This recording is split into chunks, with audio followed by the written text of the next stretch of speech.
मुंबई विश्वविद्यालय के सीनेट सदस्य प्रदीप सावंत ने बीजेपी पर कई गंभीर आरोप लगाए। उन्होंने पैसे लेकर विदेशी छात्रों का प्रवेश निश्चित करने के साथ विवादित प्रश्नों को जानबूझकर नजरअंदाज करने का आरोप लगाया। मुंबई विश्वविद्यालय की वार्षिक सीनेट बैठक काफी हंगामेदार रही। इस बात का अंदेशा पहले से ही जताया जा रहा था। मुंबई विश्वविद्यालय के मनमाने रवैये के खिलाफ युवा सेना सीनेट सदस्यों और बुकटू प्रोफेसर्स एसोसिएशन की ओर से आक्रामक रुख अपनाते हुए विरोध प्रदर्शन किया गया। इस मौके पर बोलते हुए सीनेट सदस्य प्रदीप सावंत ने विश्वविद्यालय प्रशासन पर कई गंभीर आरोप लगाए। उन्होंने कहा, केंद्र और राज्य में बीजेपी सरकार जिसका फायदा मुंबई विश्वविद्यालय उठा रहा है।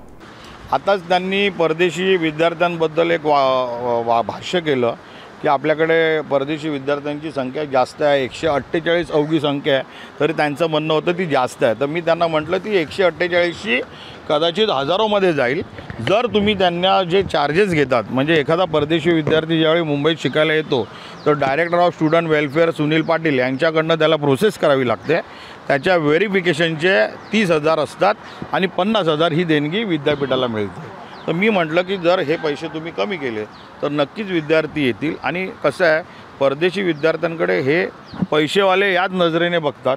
तर माझ्याकडे एक UAE मधनं मुलगी आलेली, तिच्या वडिलांचा बिचारीचा जॉब गेलेला, त्यामुळे तिला पुन्हा इंडियात यायचं होतं। तर अशा विद्यार्थ्यांच्या वेळी हे 80,000 घेणं हे कितपत योग्य आहे? VC सरांना मी सांगितलं तर त्यांच्यापर्यंत ती माहितीच नव्हती।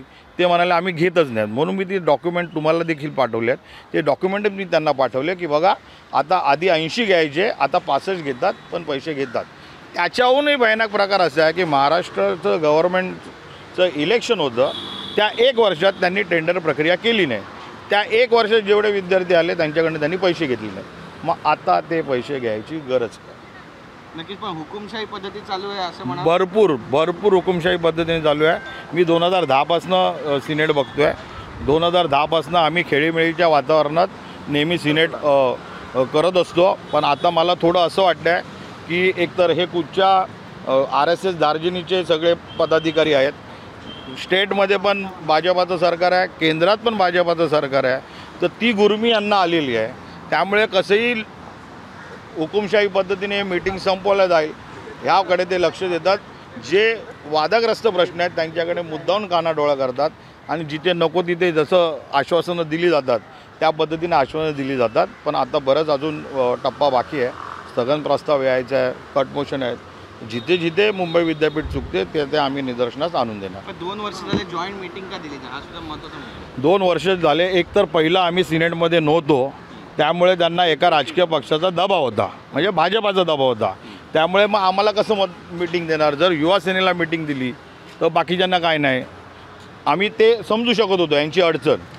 पण आम्ही सप्टेंबरमध्ये निवडून आलो आहे। सप्टेंबरपासून आतापर्यंत एक मीटिंग जॉईंट बघा, 10 पासून आम्ही होतो। जेव्हा आम्ही कुलगुरूंना अशा विद्यार्थ्यांच्या निगडीत मीटिंग मागायचो ते द्यायचे। आता एवढा सावळा गोंधळ आहे। मग तुम्ही पाहिलंच आहे, प्रमाणपत्रावालं मुंबई, त्यानंतर पेट परीक्षेत कल्याणला सेंटर आलं। बरेचसे पत्रकार मित्र माझे त्या पेट परीक्षेला बसलेले, ते सेंटरच कॅन्सल झालं। असे बरेच गोंधळ आहेत।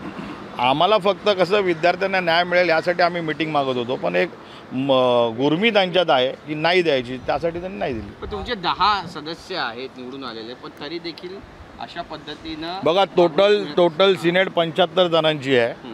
त्याच्यात फक्त विद्यार्थ्यांच्या आणि विद्यापीठाच्या विरोधात जे काही चुका होतात फक्त 18 जण बोलतात, 8 जण भोगटूचे आणि 10 जण सिनेटचे। त्यामुळे त्यांना मी तेच सांगतो ना, मेजॉरिटी आहे।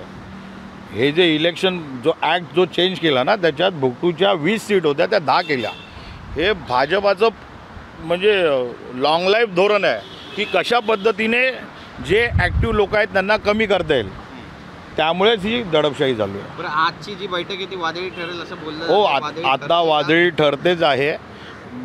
विद्यापीठाच्या कुलगुरू प्रकुलगुरू रजिस्ट्रांकडे जे आम्ही प्रश्न विचारतो त्यांची उत्तर नाही आहेत आणि ह्याच्या पुढेही देखील 2-3 मुद्दे असे वादग्रस्त येणार आहेत, त्याच्यात ते निरुत्तर आहेत, पण आम्ही कारवाई करून घेणार।